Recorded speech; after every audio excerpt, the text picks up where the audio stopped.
ॐ वर्णानामर्थसङ्गानां रसानां छन्दसामपि मंगतारो वन्दे वाणी विनायको नारायणं नमस्कृत्य नरं चैव नरोत्तमं देवीं सरस्वतीं व्यासं ततो जयमुदीरयेत्।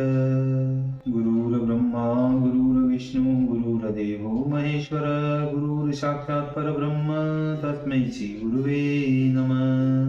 बोलिए सियावर रामचंद्र भगवान की जय, राधावर कृष्ण कन्हैया लाल भगवान की जय, उमा महेश्वर भगवान की जय, गायत्री ब्रह्मदेव भगवान की जय, सदगुरुदेव भगवान की जय, उमा महेश्वर भगवान की जय, समस्त संतगण भगवान की जय, समस्त भक्तगण भगवान की जय। ओम नमः पार्वती पतये हर हर महादेव।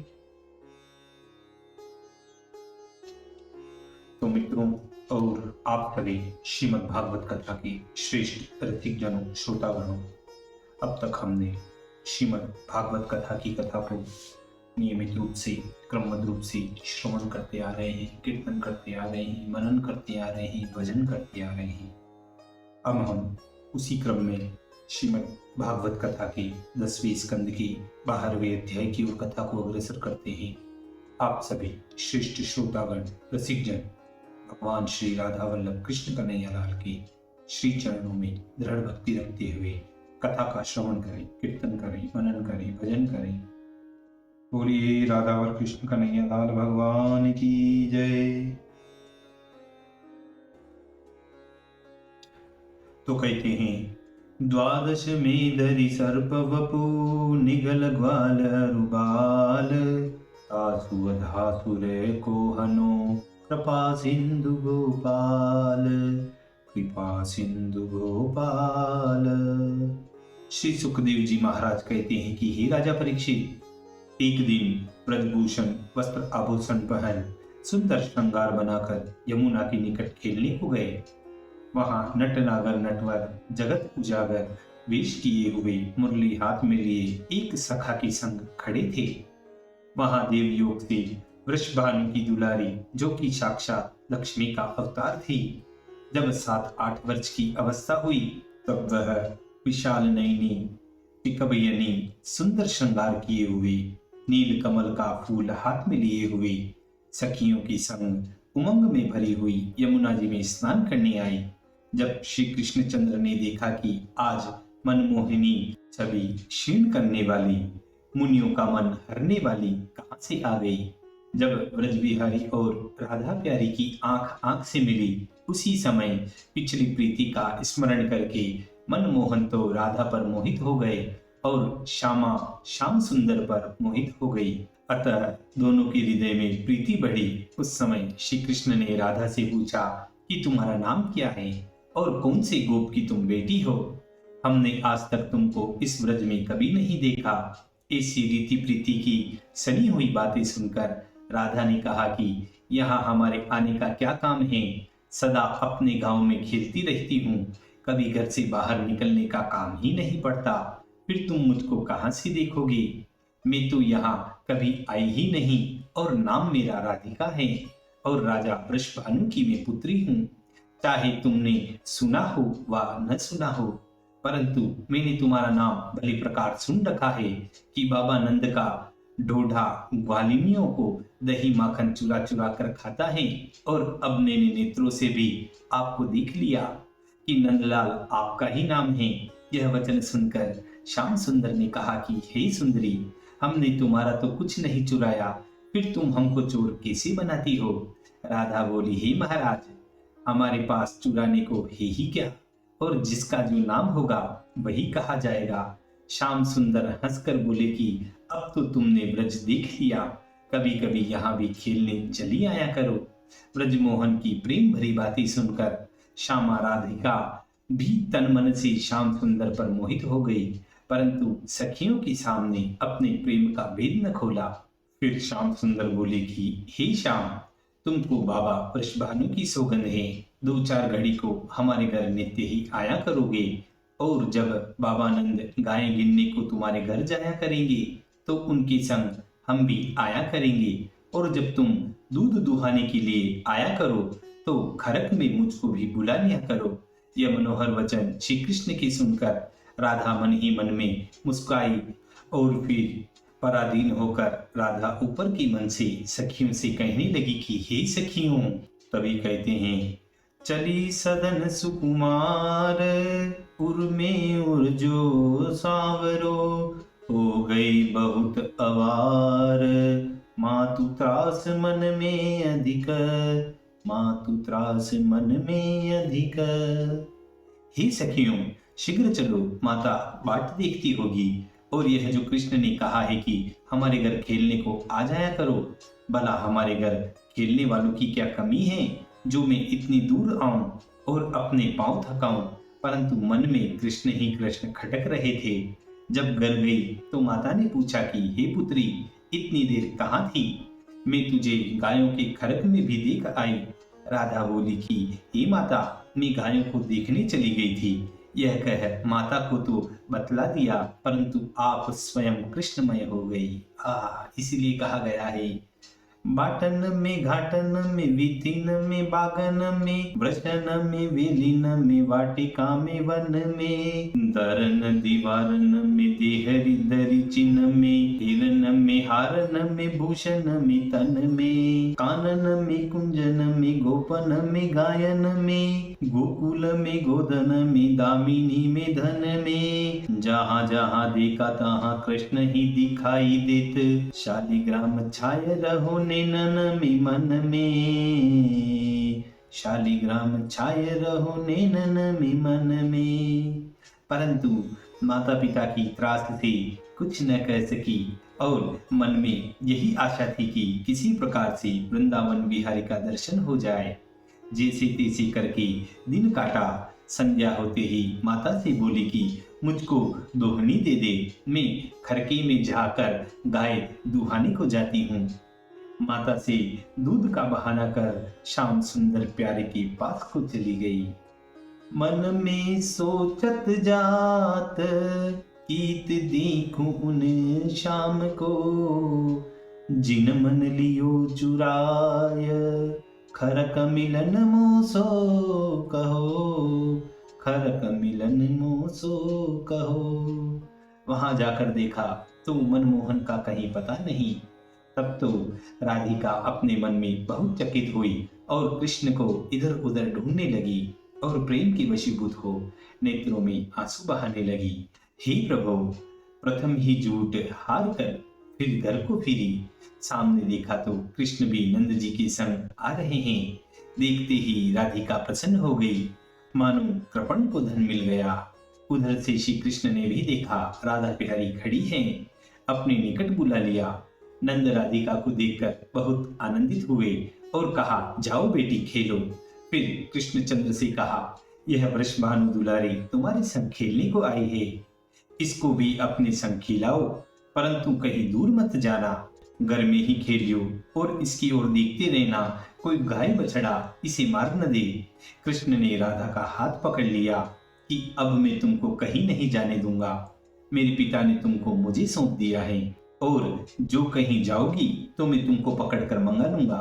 फिर श्याम सुंदर ऊपर के मन से कहने लगे कि हे राधे, मेरा हाथ छोड़ दे।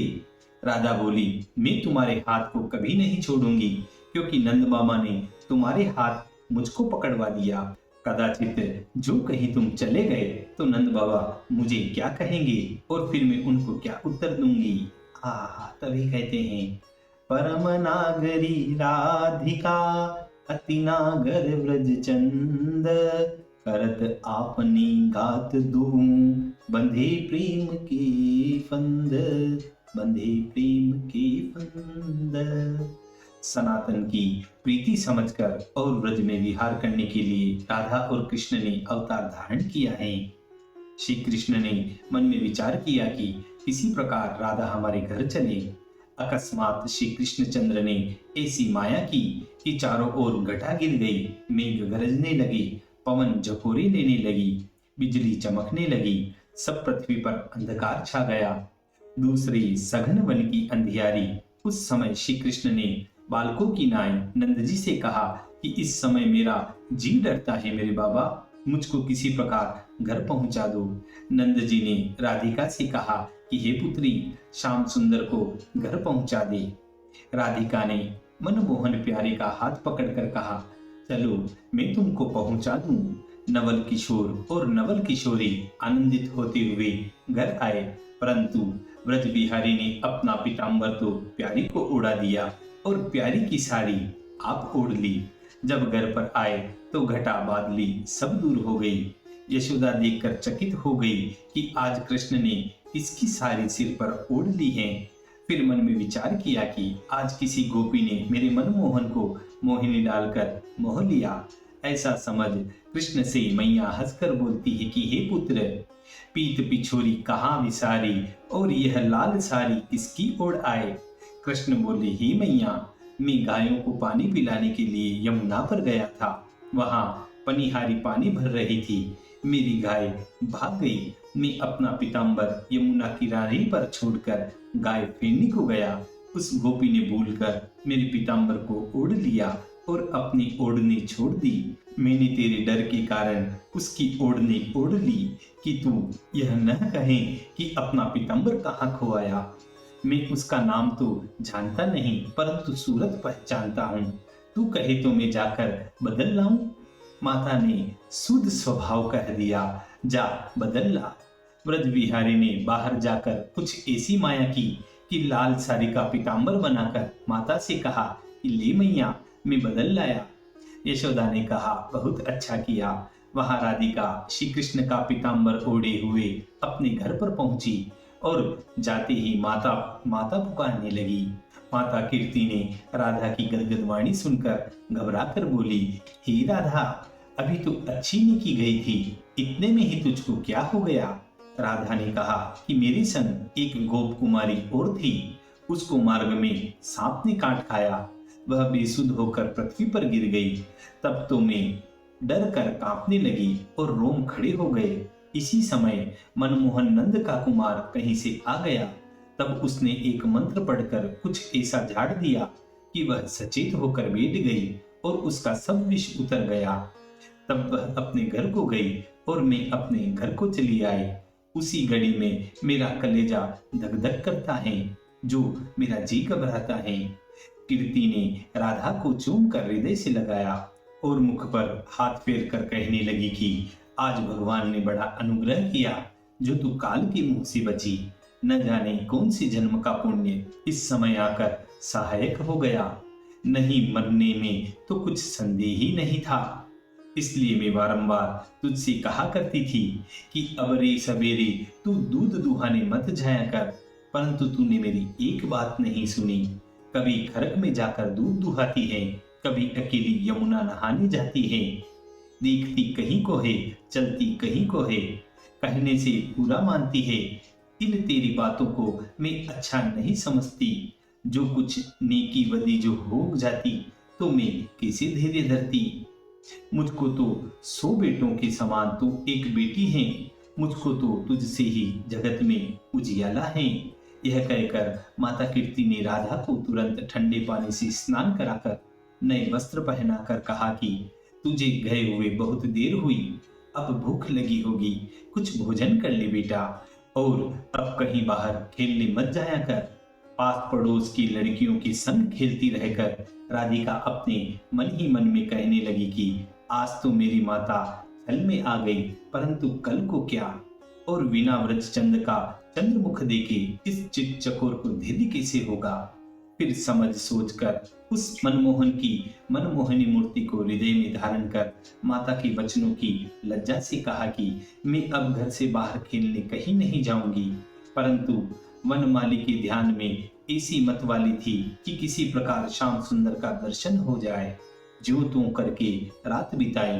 प्रातःकाल होते ही दूध दुहाने के बहाने मनमोहन के घर गई और द्वार पर जाकर हे मनमोहन पुकारने लगी और यशोदा की लज्जा के कारण मंदिर में न गई। राधा की मनोहर वाणी सुनते ही ब्रज बिहारी ने जाना कि राधा प्यारी आ गई। तब श्री कृष्ण माता से बोले कि हे माता, यह द्वार पर मनमोहन कौन पुकारता है। तू जानती है मैया, कल मैं यमुना जी से आता था, मुझे कुछ ऐसा भ्रम हुआ मैं घर का मार्ग भूल गया और दूसरे मार्ग को ही लिया। तब यह मेरा हाथ पकड़कर मुझे यहाँ पहुंचा गई थी। जो मुझको यह घर न पहुंचाती तो न जाने में कहाँ चला जाता। आज यह वह गोपी मेरे घर आई है, परंतु लज्जा के कारण मंदिर के भीतर नहीं आती। तू उसको भीतर बुलाकर देख तो सही, वह कैसी चतुर और विलक्षण है। यह कह कृष्ण ने माता पर ऐसी मोहनी डाली कि यशोदा के हृदय में भी राधिका की ओर का प्रेम उत्पन्न हो गया। तब माता यशोदा कृष्ण से बोली कि उसे घर में तो बुला ला रे लल्ला। विपिन विहारी बाहर आकर प्यारी की ओर देखकर ऐसे आनंदित हो गए जैसे चंद्रमा को देखकर चकोर प्रफुल्लित हो जाता है, और हंसकर राधा से कहा, हे राधा, चलो तुमको मेरी माता बुलाती है। यह कह राधा का हाथ पकड़कर घर को लिवा ले गए। यशोदा उसकी मनोहर छवि देखकर मोहित हो गई और बड़े आदर सत्कार से अपनी गोदी में उसे बिठाकर उससे पूछा कि हे बेटी, तू कौन से गांव में रहती है? मैंने आज तक तुझको कभी नहीं देखा। तू किसकी बेटी है और तेरा क्या नाम है? कल मेरा गोपाल मार्ग में बहक गया था, तब तूने हमारे संग बड़ा उपकार किया, जो मेरे कृष्ण को अपने मंदिर में पहुंचा गई। तब गर्दन नीचे करके वृषभानु नंदिनी बोली कि मैं वृषभानु की कन्या हूँ और राधा मेरा नाम है और मेरी माता का नाम कीर्ति है। वह तुमको भली भांति जानती है। अनेक बार तो यमुना पर भेंट हुई है, वरन 2-4 बार मैं भी संग थी। तब यशोदा मैया बोली, वही है तेरी माता?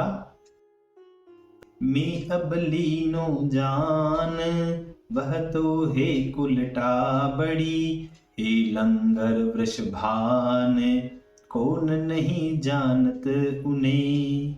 तब राधा बोली, मेरे पिता ने तुम्हारी संग क्या लगराई की है? इस प्रकार राधा के मधुर वचन सुन यशोदा ने उठकर राधा को हृदय से लगा लिया और राधिका भोली भाली बातें सुनकर मन ही मन में विचार करने लगी कि यह कन्या तो मेरी कन्हैया की योग्य है। जो इसके संग कन्हैया का विवाह हो जाए तो मेरा मनोरथ पूर्ण हो गया, क्योंकि ऐसी मनोहर जोड़ी मिलनी महादुर्लभ है। इस समय परमेश्वर ने छवि और श्रृंगार को एक स्थान पर इकट्ठा किया है। यह विचार करके यशोदा मैया ने राधा की चोटी गूंथ कर सुंदर श्रृंगार किया। अच्छे अच्छे आभूषण पहनाकर, घोट की ओढ़नी ओढ़ाकर, मस्तक पर बिंदी लगाई। गोरे बदन पर इगोर की बिंदी ऐसी शोभायमान जान पड़ती थी मानो चंद्रमा के ऊपर मंगल। फिर मेवा मिठाई खाने को दी और कहा कि जा, अब तू श्याम सुंदर की संग खेल। यशोदा की बात सुनकर राधिका अत्यंत प्रसन्न होकर श्याम सुंदर की संग खेलने लगी। उस समय की शोभा का वर्णन करते हुए शेष और गणेश की बुद्धि भी थकित होती थी। फिर और किसी की क्या सामर्थ्य है, परंतु ऐसा जान पड़ता था कि मानो छवि और श्रृंगार दोनों परस्पर विहार कर रहे हैं।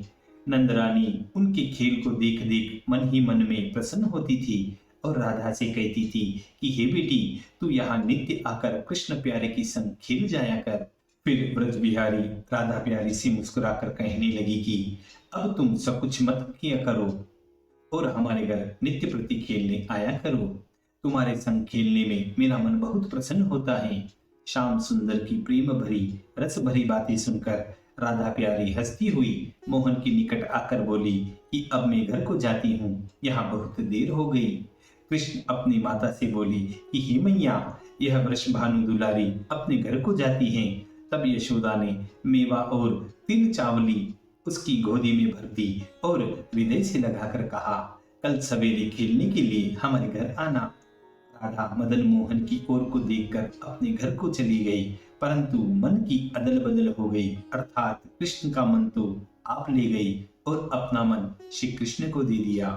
राधा जी जब नवीन वस्त्र और आभूषण पहने हुए अपने घर गई तो कीर्ति ने उससे पूछा कि इतनी देर से आज तू कहाँ गई और यह नए नए वस्त्र और गहने तुझे किसने पहनाए हैं?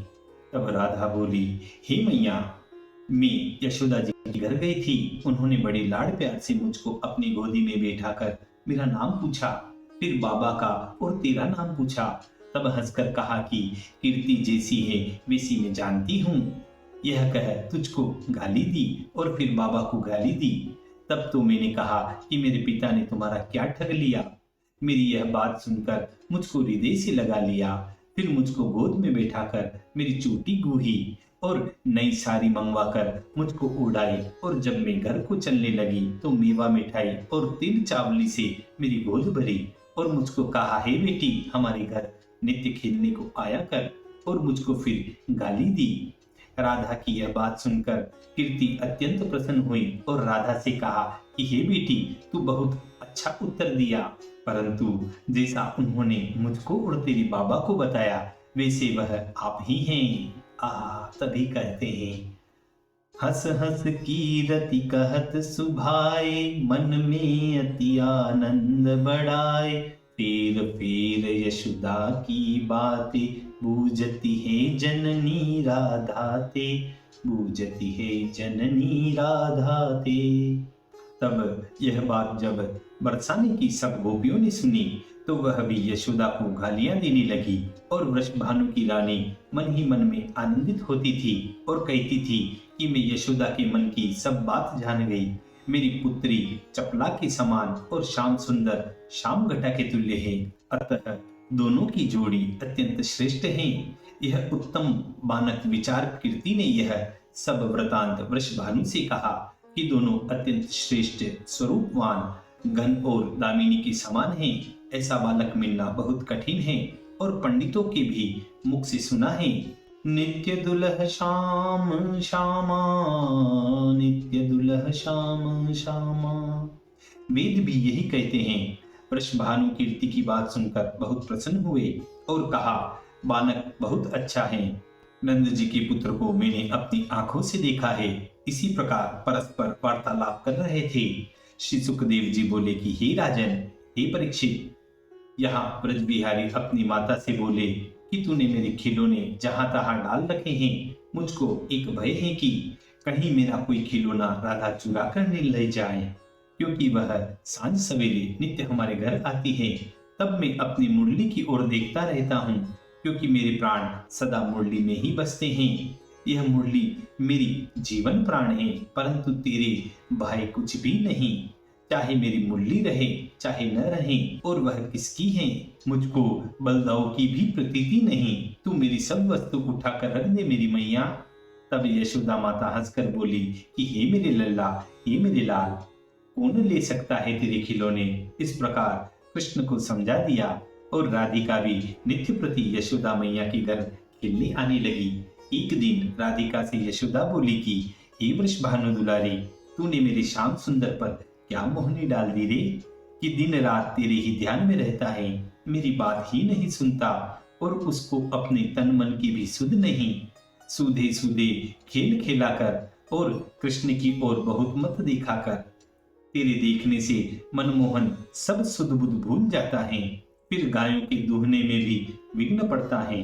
यह बात सुनकर राधा बोली कि मेरे ऊपर तो तुम रिसाती हो, अपने पूत को नहीं समझाती जो बार बार मेरे घर बुलाने आता है, और तुम भी मुझसे कहती हो कि बिना तेरे देखे मेरा तुम यह बातें कहती हो। इन बातों को सुनकर मुझको और मैं अपने मन में बड़ी लज्जित होती हूँ। तभी यहाँ चौपाई कही गई है, सुख पावत आवत में ताते, तुम कछु लावत हो रही बाते, अबने कबहू आवहूँ में मैया, सुत को बरज दुहावहूँ गैया, सुत को बरज दुहावहूँ गैया। यशोदा सकुचाकर बोली कि मैंने तो भोले भाले तुझसे यह बात कही थी, तू तो बुरा मान गई।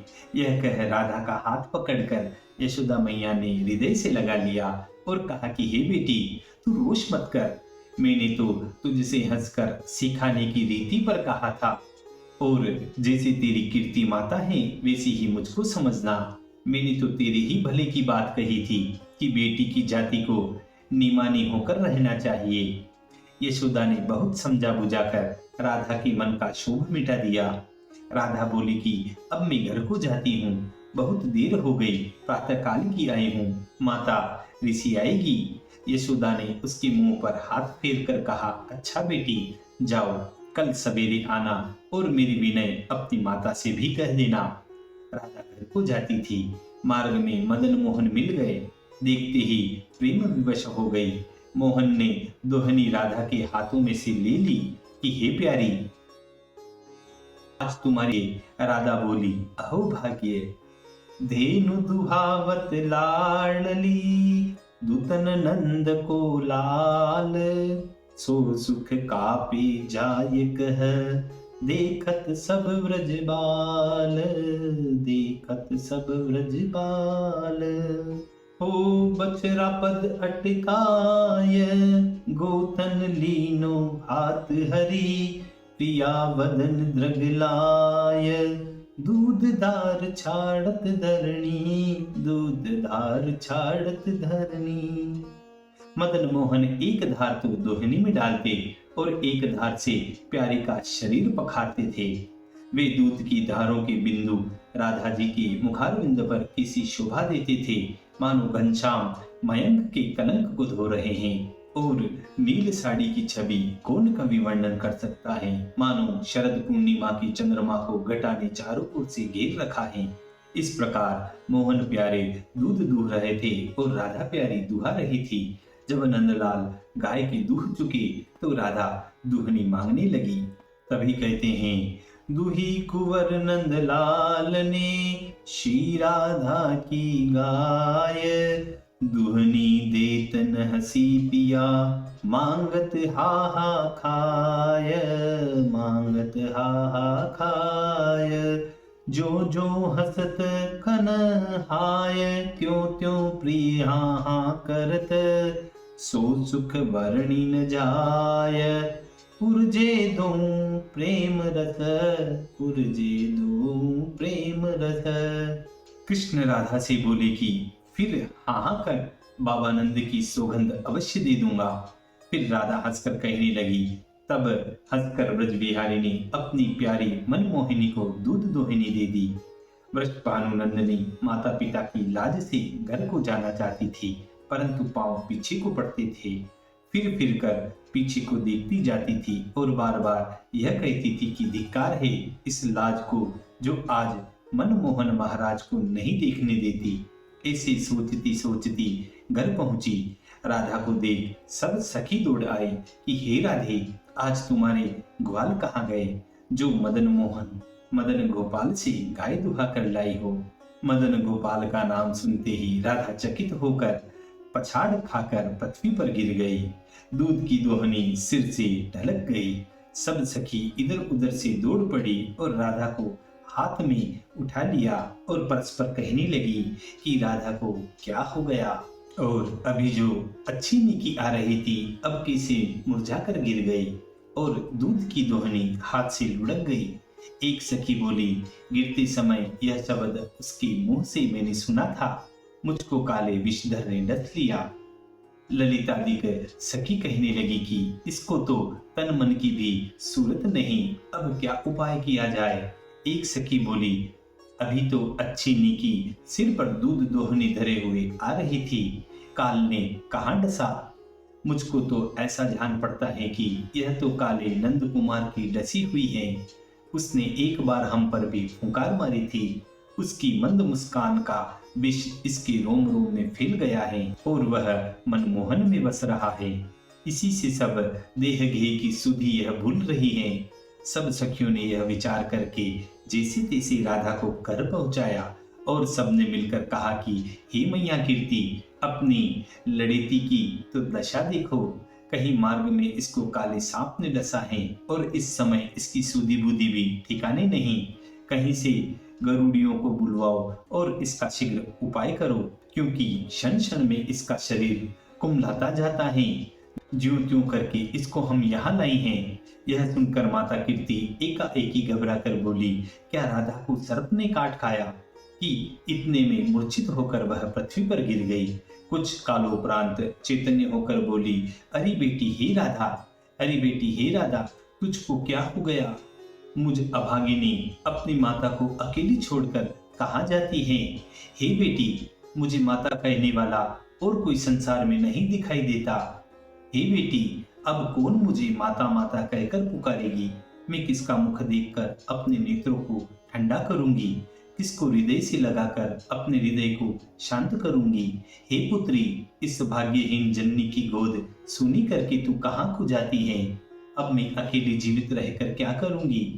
बेटी, देख तो तेरी माता कब से तेरे पास बैठकर रो रही है। तू उठकर मेरे आंसू क्यों नहीं पोंछती? हे बेटी, अब तू माता माता क्यों नहीं पुकारती? हाय पुत्री, हाय पुत्री, यह मेरा कुलिश सम कठोर हृदय क्यों नहीं फटता? वक्ष स्थल में कराघात कर, हाय यह पत्थर का हृदय क्यों नहीं फटता? अरे यह पापी प्राण क्यों नहीं निकलते? हे मेरी नेत्रों की पुतली, क्यों बेसुध पड़ी है? उठकर अपनी माता को धैर्य दे दे। बेटी, जो मैं यह जानती कि तू अपनी माता को विलपती छोड़कर चली जाएगी तो पहले ही विष खा लेती। अरे मैंने तो तुझे बार बार वर्जा, परंतु तूने हठीलेपन से मेरा कहना एक न माना। तू स्वप्न की रत्न की नाई मुझको दिखाई देकर कहाँ को जाती है? हे प्राणेश्वरी, आज मुझे सब संसार शून्यमय जान पड़ता है। हे विधाता, इस भारी विपत्ति से तू कुछ सहायता नहीं करता। आज मेरी प्राण प्यारी मेरे आगे से उठ जाती हैं। हे उमानाथ, हे भूतेश्वर, हे त्रिपुरारी, तुम्हारी जय हो। तुम मेरी प्राण प्यारी राधा को अच्छी कर दो, क्योंकि सर्प तुम्हारे वशीभूत हैं। मैं राधा के प्राणार्थ बारंबार तुम्हारी प्रार्थना करती हूँ। हे गरुड़, विष्णु भगवान के वाहन और विनीता के पुत्र, तुम ही मेरी रक्षा करो। सर्प तुम्हारे नाम से भयभीत होकर भाग जाते हैं। हे देवी, हे सर्वानंद प्रकाशिनी, हे चंडमुंड विनाशिनी, मैं नवरात्रों में तुम्हारा पूजन और व्रत करूंगी। तुम मेरी राधा को अच्छी कर दो। यह कहकर फिर वह माता विलाप कर करके रोने लगती है। हाय राधा, हाय राधा। कीर्ति के विलापों को सुनकर ललिता और विशाखा बोली, हे महारानी, हे कीर्ति रानी, तुम इतना रुंदन क्यों करती हो? किसी गारुड़ी को बुलाकर इसका उपाय करा लो। अभी राधा का बिगाड़ ही क्या हुआ है जो तुम रो रो कर वृथा अपने प्राण खोती हो? कीर्ति रानी बोली कि प्रथम तो मैं किसी गारुड़ी को जानती नहीं, दूसरे मेरी शुद्धि बुद्धि ठिकाने को नहीं। यह भी काम तुमसे ही होगा। अरे मैं कैसे धीरे धरूं? प्रातःकाल घर से अच्छी निकी गई थी। हाय, इस हटीली ने मेरी एक बात न मानी। अरे अब इसके जीने की क्या आशा है? सब शरीर का रंग पीला पड़ गया, हाथ पांव ओला हो रहे हैं। उसी समय वृषभानु ने पुत्री को सांप काटने का वृतांत सुनकर बड़े बड़े गारुड़ी लोगों को बुलाया। वे सब अपने अपने यंत्र मंत्र कर जाड़ा देने लगे, परंतु किसी का यंत्र मंत्र उस काल के सामने न चल सका। जब सब गारुड़ों ने हार मानी तो वृषभानु की रानी अत्यंत व्याकुल हुई। फिर राधा के संग की सखियों ने कहा कि कैसे कैसे इनको सर्प ने डसा, मुझे बता तो दो। सखी बोली कि इतना तो हम जानती हैं कि अकस्मात घूमकर पृथ्वी पर गिर पड़ी और दूध की दोहनी भी सिर से लुढ़क गई। उस समय यही शब्द इसके मुख से निकला कि मुझको काले ने डस लिया। उस काले नाग को हमने भी देखा था, उसकी परछाई से विष चढ़ता था और हुंकार का तो क्या ठिकाना है। उसको ऐसा वैसा गुणी कोई नहीं उतार सकता, उसके विष को तो कोई पूरा गुणी उतारेगा। तभी कहा गया है, सो अब हम तुम सो कहें, मान ले हूं यह बात। बड़ो गारुड़ी आजकल नंदराया को जात। देखत ही विष जाए गो, लावहु ताहि बुलाय। हमको पूर्ण आस है, तुरत ही ले जियाय, तुरत ही ले जियाय। हमने अपनी आंखों से देखा है कि कैसा ही सांप का विष हो, परंतु यह एक मंत्र से उतार देता है। आजकल नंद के पुत्र के समान त्रिलोकी में दूसरा कोई नहीं है। कीर्ति बोली कि यह तुम्हारी बात सत्य है। राधा ने भी मुझको एक दिन कहा था कि एक गोपी को सांप ने काट लिया था, तो नंद कुमार ने अच्छा कर दिया था। यदि तुम कहो तो मैं नंदरानी के पास जाऊं? ललिता बोली, मेरी समझ में भी यही आता है। यह सुनकर कीर्ति यशोदा के पास दौड़ गई कि हे महरी, मैंने सुना है कि तुम्हारा पुत्र बड़ा गारुड़ी है। मेरी बेटी राधा को सांप ने काट खाया है, वह बेसुध पड़ी है। तनक अपने सुत को मेरे संग भेज दो, वह मंत्र को पढ़कर उसको अच्छी कर देगा, तो आपको बड़ा भारी यश होगा। और मेरी बेटी के प्राण बच जाएंगे। यशोदा बोली कि हे बहन, तुमको किसने बहका दिया है? मेरा कान्हा 6 वर्ष का अज्ञानी यह अभी यंत्र मंत्र को क्या जाने, वरन तुम्हारा वचन सुनकर मुझको आश्चर्य होता है कि कृष्ण किस दिन से गारुड़ी हो गया। आज तक यह बात मैंने किसी के मुख से नहीं सुनी सिवाय तुम्हारे। कीर्ति बोली कि मुझसे कई लोगों ने कहा और राधा ने तो अपनी आंखों से देखा कि एक लड़की को सांप ने काटा और श्याम सुंदर ने उसे अच्छा कर दिया, इसलिए मैं दौड़ आई हूँ। तुमको बड़ा पुण्य होगा, नेक श्याम सुंदर को बुला दो। यह बात सुन यशोदा मन ही मन में मुस्कुराकर कहने लगी, अभी तो राधा मेरे घर से आई थी, इतने में ही क्या हो गया? इसमें कुछ न कुछ कारण अवश्य है। फिर मैया मोहन प्यारे को बुलाने गई। उधर यहाँ ललिता विशाखा ने राधा के मन की गति जान ली कि उसको वंशीधर ने चितवन के फण से डसकर मुस्कान का विष चढ़ा दिया और प्रेम प्रीति की दावाग्नि से हृदय को संतप्त कर दिया है, इसलिए कोई यंत्र मंत्र नहीं लगता। सब अपना अपना उपाय करके हार गए। इस विष को सिवाय मदन मोहन के और कौन उतार सकता है?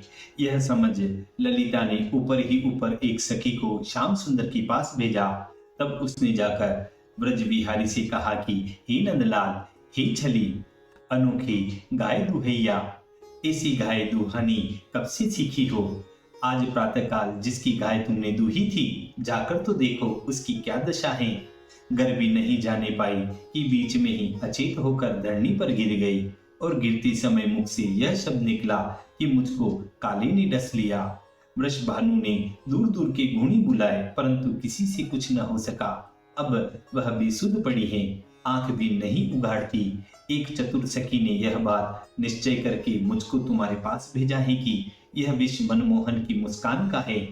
अब जो तुम उसके प्राण बचाना चाहो तो शीघ्र दया दृष्टि करके उसका विष उतार दो, और जो वह मर गई तो संसार में तुम्हारी बड़ी दुर्नामता होगी।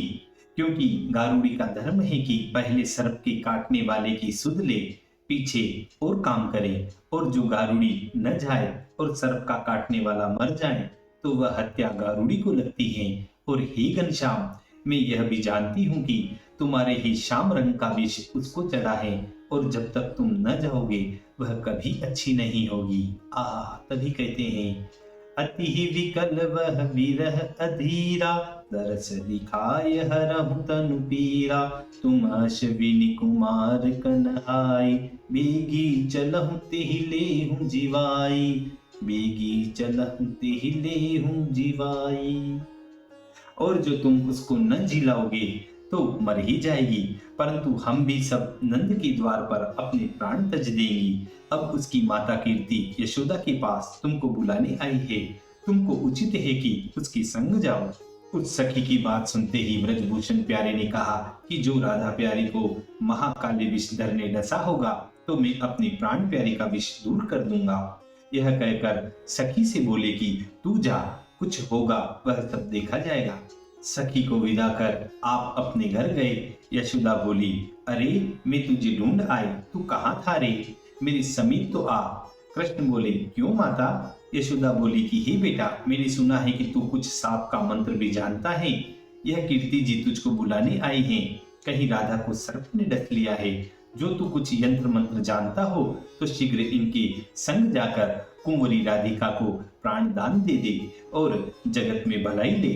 परंतु यह तो मैंने आज ही सुना है कि तू गारुड़ी भी है। कृष्ण बोले कि हे मैया, तेरी सौगंध, एक मंत्र मुझको ऐसा आता है कि सांप के डसे को तो मैं हूं भी कर दूं तो अच्छा हो जाए। यशोदा बोली कि हे बेटा, तू इनके संग जा। माता का वचन सुन श्री कृष्ण कीर्ति के संग प्रसन्न होकर चल दिए। तब कीर्ति श्याम सुंदर को लेकर अपने घर पहुंची और राधिका को अत्यंत व्याकुल देखकर कीर्ति ने हृदय से लगा लिया। फिर कुंवरी को लेकर श्री कृष्ण चंद्र के चरणारविंद के सिर धरकर बोली कि हे मंत्राधीश, राधा को अब किसी भी प्रकार अच्छी कर दो। देखो, इनको तन मन की कुछ सुधि नहीं है। कृष्ण बोले, कुछ संदेह मत करो, शीघ्र अच्छी हो जाएगी। किसी सखी ने राधा की कान में पुकार कर कह दिया कि मोहन प्यारे आ गए। मनमोहन का नाम सुनते ही हृदय में ठंडक पड़ गई, आंख से प्रेम के आंसू बहने लगे। तब ब्रज बिहारी ने कुछ मंत्र सा पढ़कर अपनी बांसुरी राधा के अंग से छुआ दी। तब वृषभानु लली ने नेत्र खोल देखा तो मनमोहन प्यारा बंसी हाथ में लिए मोर मुकुट सिर पर धारण किए हुए सन्मुख खड़ा है। झट सावधान होकर वस्त्र से अपना शरीर ढक लिया और अपनी माता से पुकार कर कहा, हे माता, आज हमारे घर क्या है जो बहुत से लोग इकट्ठे हो रहे हैं। कीर्ति बोली कि आज तू सर्प के डसने से मृतक के समान हो गई थी, तुझको नंदलाल ने आकर जिलाया है, इससे तू क्या लाज करती हैं। फिर नंद कुमार का अत्यंत आदर सत्कार कर बोली कि तुमने मेरा बड़ा उपकार किया जो मेरी मरती हुई पुत्री को जिला दिया। फिर कीर्ति श्याम सुंदर को हृदय से लगाकर मुख चूम बलाई लेने लगी और कहने लगी, धन्य है कोख यशोदा की महरी की जिसने तुझसे गारुड़ी उत्पन्न हुए हैं। फिर कुछ मेवा पकवान मिठाई खिलाकर ऊपर से पान खिलाकर घनश्याम को विदा किया। इतनी कथा कहकर श्री सुखदेव जी बोले कि हे महाराज परीक्षित, जब नंदलाल चलने लगे तब वृषभानु और कीर्ति परस्पर कहने लगी कि कृष्ण और राधिका की जोड़ी परमेश्वर ने भली सुंदर मिलाई है, अतः इन दोनों का विवाह हो जाए तो बहुत ही अच्छा है। ललिता और विशाखा बोली, आज से तुम्हारा नाम गारुड़ी रखा जाएगा, क्योंकि आज तुमने बड़ा ही भारी राधा का विष किंचित काल में उतार दिया। ऐसे तत्काल कार्य सिद्ध करने वाले मंत्र को कभी मत भूलना। तुमने राधा मोहिनी पर मोहिनी डालकर उसको अपने अधीन कर रखा है। ललिता की मनोहर बातें सुनकर ब्रज बिहारी मुस्कुराते हुए अपने घर को चले गए। यशोदा ने आते ही श्याम सुंदर से पूछा कि राधिका अच्छी हो गई। कृष्ण ने कहा, परमेश्वर की दया है। यशोदा सुनकर बहुत प्रसन्न हुई और गोपी वल्लभ को गोदी में लेकर बहुत लाड़ प्यार किया। इतनी कथा कहकर सुखदेव जी बोले कि हे राजन, एक दिन वन में भोजन करने के विचार से प्रातःकाल उठकर सुंदर श्रृंगी बजाकर अपने प्यारे ग्वाल बोलों को जगाकर कलेवा बांध बछड़ों को आगे करके श्री कृष्ण चंद्र घर से निकले। उन श्री कृष्ण के संग स्नेही ग्वालों के सहस्त्रों बालक उत्तम छीके बीत श्रृंगी और बांसुरी ले लेकर सहस्त्र से भी अधिक संख्या से अपने बछड़ों के समूह को आगे करके आनंद सहित घर से चले। असंख्यात श्री कृष्ण के बछड़ों में मिलकर चराते चराते बाल लीला करके ये बालक जहां तहां विहार करते थे। मणियों के जड़ाऊ सुमन के गहने पहने हुए थे, तो भी वन में जाकर फलों के, कपोलों के, चोटलियों के, गुच्छों के, फूलों के, मोरपुंछ के और खड़िया माटी गेरू के तिलक लगा लगाकर अपना अपना श्रृंगार कर रहे थे। परस्पर चीका बेत आदि चुराते, जब जान लेते तो दूसरे बालकों के पास फेंक देते। वे बालक फिर औरों के पास को फेंक देते थे। जब वह छीके वाले बालक रोने लगते थे तब श्री कृष्ण चंद्र हंसकर उनके छीके बेत दिला देते थे। सुंदर वन की शोभा देखने के लिए जब श्री कृष्ण चंद्र दूर चले जाते तब बालक परस्पर छोड़ बद बद कर दौड़ते थे और कहते थे कि पहले मैं छूंगा, कहते थे कि पहले मैं छूंगा। इस प्रकार श्री कृष्ण चंद्र को छूते थे और आनंदित होकर खेलते थे।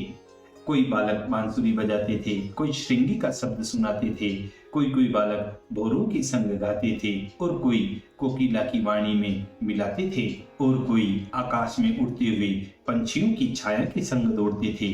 कोई बालक हंसों के संग धीरे धीरे चलते, कोई बालक बगलों की पंक्ति के पास चुपके चुपके जा बैठते और कोई बालक मोरों के संग नाचते थे। कोई बालक बंदरों की पूंछ पकड़ पकड़ कर खींचते थे और कोई पूंछ पकड़े ही पकड़े उनके संग कूद कूद कर वृक्षों पर चढ़ जाते थे और कोई बालक अपने कान दबाकर आंख फैलाकर बंदरों के सन्मुख खड़े हो गुड़ की बातें बताते थे। कोई वृक्षों पर चढ़ चढ़ कर नीचे को कूदते, कोई मेंढकों के संग फुफकारते थे। जब वह पानी में डुबकी मारे तब आप भी उसके संग डुबकी गोता मारते थे। कोई बालक अपनी परछाई पानी में देखकर उसकी हंसी करते थे। कोई बालक कुएं बावड़ी में अपनी प्रतिध्वनि को सुन उसको गाली देते थे। ब्रह्म ज्ञानियों को ब्रह्म स्वरूप करके जानने में आते हैं। दास भाव के करने वाले भक्त जिनको परम देवत रूप स्वामी जानते हैं और माया से मोहित हुए पुरुष उनको मनुष्य का बालक मानते हैं। जिनकी जैसी भावना है उनको वैसे ही वह दिखाई देते हैं। धन्य भाग है ग्वाल बालों का। देखो ब्रह्म ज्ञानियों को केवल भगवान का अनुभव ही होता है, केवल भजन सर्वानंद है। परंतु ग्वाल बालकों की ओर को देखिए कि इन्होंने कैसे उग्र तप किए हैं कि दिन रात भगवान वासुदेव जिनके संग आहार विहार करते हैं। देखो, यह सखा भाव का प्रभाव है।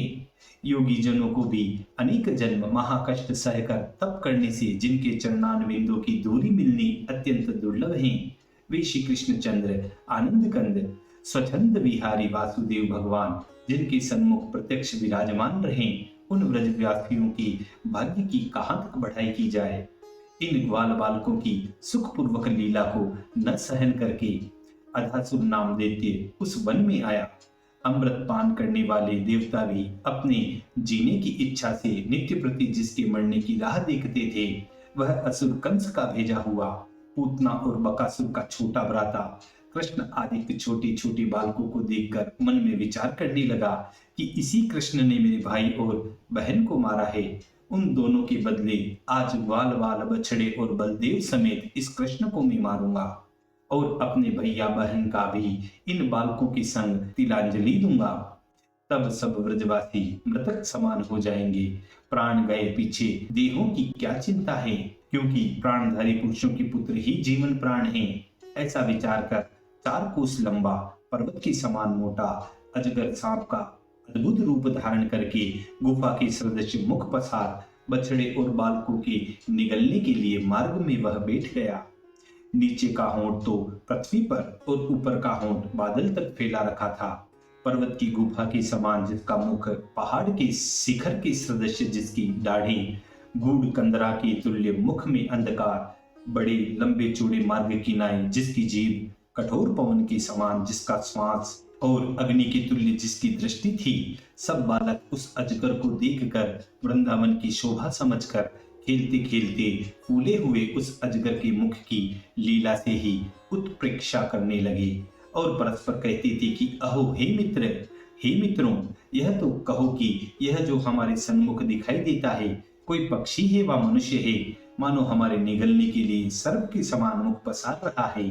सूर्य की किरणों से लाल लाल बादल ऐसी दृष्टि आते हैं मानो सर्प का ऊपर वाला होंठ हो, और सूर्य की परछाई से सब पृथ्वी ऐसी लाल दिखाई देती है मानो सर्प के नीचे की ठोड़ी है, और इधर उधर पर्वत की कंदरासी महागंभीर अंधियारी ऐसी जान पड़ती है मानो सर्प के मुख का अंत है। ऊंचे ऊंचे पर्वत शिखर से हमको ऐसे दिखाई देते हैं मानो साक्षात सर्प अजगर की दाढ़ें हैं। तुम ध्यान करके देखो, यह लंबा चौड़ा मार्ग हमको ऐसा दृष्टि आता है मानो सांप की चीहा है, और इन शिखरों के भीतर हमको ऐसा अंधकार दिखाई देता है मानो सर्प के मुख के भीतर का भाग है। दावानल से उष्ण उष्ण महातीक्ष्ण पवन ऐसा लगता है मानो महाविष वाले सर्प का श्वास है। और यह विचार कर देखो कि अग्नि में जैसे जीव जलते हैं ऐसी दुर्गंधी आती है। यह सर्प के डसे हुए मानो मांस की दुर्गंधी है। इस सर्प के मुख में जो हम घुस भी गए तो क्या यह हमको निगल जाएगा, और जो यह हमको निगल गया तो श्री कृष्ण इसको बकासुर की नाई क्षण भर में मार सकते हैं व नहीं। इस प्रकार परस्पर कहते सुनते बकासुर की विध्वंस करने वाले श्री कृष्ण का सुंदर मुखारविंद देखकर हंसते हंसाते ताली बजाते सब ग्वाल बाल आगे को चले। ताली बजाने का कारण यह था कि जो सर्प होगा तो सरक जाएगा और वृंदावन की यह अद्भुत शोभा होगी तो खेलेंगे। श्री वृंदावन विहारी भक्त हितकारी ने विचार किया कि वास्तव में तो यह सर्प ही है, और सर्प का देह धारण किए हुए कोई दैत्य हैं, और हमारे साथी बालकों ने इसे वृंदावन की शोभा समझकर फिर सर्प के भी सब लक्षण वर्णन किए तो भी अनजान हैं और परस्पर भूलते बातें कर रहे हैं। ऐसा समझ सब प्राणियों के हृदय में वास करने वाले भगवान उन भोले बालकों के वचन सुनकर जब तक उनको निषेध करना चाहा कि इसमें मत घुसो की, इतने में ही वह सब बालक बछड़ों समेत उस अधासुर दैत्य के मुख में जा घुसे। परंतु अधासुर ने अपने मरे हुए भाई बहन की सुधि करके उन बालकों को निगला नहीं, क्योंकि मन में विचार किया कि बकासुर का मारने वाला मेरा बेरी कृष्ण तो अभी आया ही नहीं। सबके अभयदाता श्री कृष्ण चंद्र भगवान अनाथ के समान दीन बालकों को अपने हाथ से छूटे हुए जान और असाधु के घर में घुसे हुए देखकर दया से पीड़ित हुए आश्चर्य से कहने लगे कि देव की कैसी अद्भुत गति है। अब इस समय क्या उपाय करना चाहिए कि यह दुष्ट तो मारा जाए और मेरे जीवन प्राण प्रिय ग्वाल बाल बच जाए। ये दोनों बातें एक बार में कैसे हों, यह विचार करके उन दोनों को जानकर संसार की दृष्टा भगवान ने अधासुर के मुख में प्रवेश किया, क्योंकि मित्रता का यह धर्म नहीं है कि मित्र को अधासुर के मुख में चले गए और आप बाहर बड़े बड़े कौतुक देख, यह नहीं जो कुछ मित्रों की गति होगी वह हमारी भी होगी, यह समझकर आप स्वयं श्री कृष्ण घुस गए। उस समय बादलों की ओट में देवता खड़े होकर हाहाकार करने लगे और नेतृत्ववंशी अधासुर के भाई बंधु कंसादिक राक्षसों को परमानंद हुआ। अविनाशी श्री कृष्ण भगवान देवताओं का हाहाकार शब्द सुनकर ग्वाल बाल बछड़ों समेत कृष्ण को चूर्ण करने की इच्छा वाले उस अधासुर के कंठ में बढ़े। तब उस बड़े शरीर वाले राक्षस का बल घट गया, आंखें बाहर को निकल आई, इधर उधर छटपटाने लगा, देह में श्वास रुक गया, बाहर निकलने का मार्ग नहीं मिला। पवन उसकी ब्रह्मरंध्र को छेदन करके बाहर निकल गया। अधासुर की श्वास के संग ही प्राण बाहर निकल गए। तब सब बालक और बछड़ों को मरा देखकर अपनी संजीवनी दृष्टि से अमृत की वृष्टि करके उन भगवान ने जिला दिया। उनको साथ लेकर फिर श्री मुकुंद भगवान अधासुर के मुख से बाहर निकले। उस दुष्ट अधासुर के देह में से बड़ी अद्भुत ज्योति निकलकर अपने तेज से दसों दिशाओं को प्रकाशित करके आकाश में स्थित हो श्री कृष्ण चंद्र के बाहर निकलने का पंथ जो होता रहा। जब श्री कृष्ण उसके मुख से बाहर निकले तब सब देवताओं के देखते ही देखते श्री कृष्ण के शरीर में वह ज्योति प्रविष्ट हो गया। उस समय देवताओं ने प्रसन्न होकर आकाश से फूल वर्षा कर श्री कृष्ण की पूजा की। अप्सराओं ने नृत्य किया, गंधर्व गाने लगे, बाजे वाले बजाने लगे, ब्राह्मण जय जय शब्द करके स्तुति करने लगी। यह अद्भुत स्तोत्र और गीता वाद्य जय आदि शब्द अनेक उत्सव मंगल शब्दों को सुनकर ब्रह्मा जी ब्रह्मलोक से शीघ्र ही चले आए और श्री कृष्ण की महिमा देखकर आश्चर्यमय हुए। श्री सुखदेव जी बोले कि हे परीक्षित, उस अजगर का सूखा हुआ अद्भुत खकोडल वृंदावन में बहुत दिन तक ब्रजवासियों के बालकों ने खेलने के लिए एक गुफा हो गई। मुख के मार्ग से घुसे और नेत्र के मार्ग से निकल जाए, नेत्रों के मार्ग से घुसे तो मुख के मार्ग से निकल आए। इस प्रकार दिन रात वहां विहार करते रहे। श्री कृष्ण भगवान बालकों को और अपने आप को मृत्यु से छुड़ाना और अधासुर को मोक्ष का देना, ये सब काम 5 वर्ष की अवस्था में किए। परंतु इसको आश्चर्य मानकर सब बालकों ने ब्रज में श्री कृष्ण की पौगंड अवस्था अर्थात 5 वर्ष के व्यतीत होने के उपरांत 6ठे वर्ष के मध्य में यह अद्भुत लीला भगवान ने की, ऐसा कहा है। माया से मनुष्य बालक रूप धारण किए हुए संपूर्ण स्थावर जंगम के आदिकरण परमात्मा श्री कृष्ण भगवान के स्पर्श से महापापी अधासुर पवित्र हो गया। जो बात असत पुरुषों को महादुर्लभ है, ऐसे भगवत रूप में वह लय हो गया। यह बात आश्चर्य की नहीं है, क्योंकि जिसकी मनोहर मूर्ति प्रहलाद आदि भक्तों ने एक बार ही बलात्कार मन में धारण की और उसी के प्रभाव से उन लोगों ने मोक्ष पाई, तो सदैव अपने आत्मानंद के अनुभव से और माया करके रहित श्री कृष्ण चंद्र भगवान के शरीर में अधासुर का प्रवेश होने से उसकी मुक्ति हुई, तो इसमें क्या आश्चर्य है।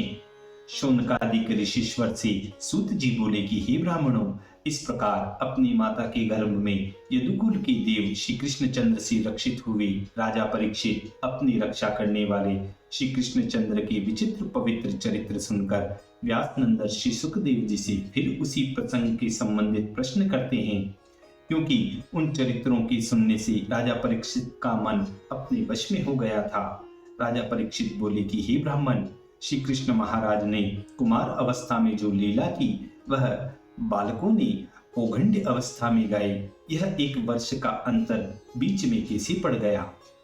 हे बड़े योगी राज, हे गुरु, हे सुखदेव जी महाराज, यह बात मुझको समझा कर कहो। मेरे मन में बड़ा आश्चर्य है, क्योंकि यह निश्चय भगवान की माया है और कुछ नहीं है। हे गुरु, हे तो हम क्षत्रिय वंशी, परंतु तो भी हम संसार में अतिशय धन्य हैं, क्योंकि जिस दिन ब्राह्मण का शाप हुआ उस दिन से और भी धन्य हैं, और जब तुम्हारे दर्शन किए तब से तो धन्यतर हुए। और अब जो तुमसे बारंबार कृष्ण कथा अमृत पान करते हैं, इसलिए अतिशय करके आज हम धन्य हैं। शिशुत जी बोले कि हे हरि भक्तों, इस प्रकार राजा परीक्षित ने प्रश्न करके अपनी श्रद्धा दिखाई।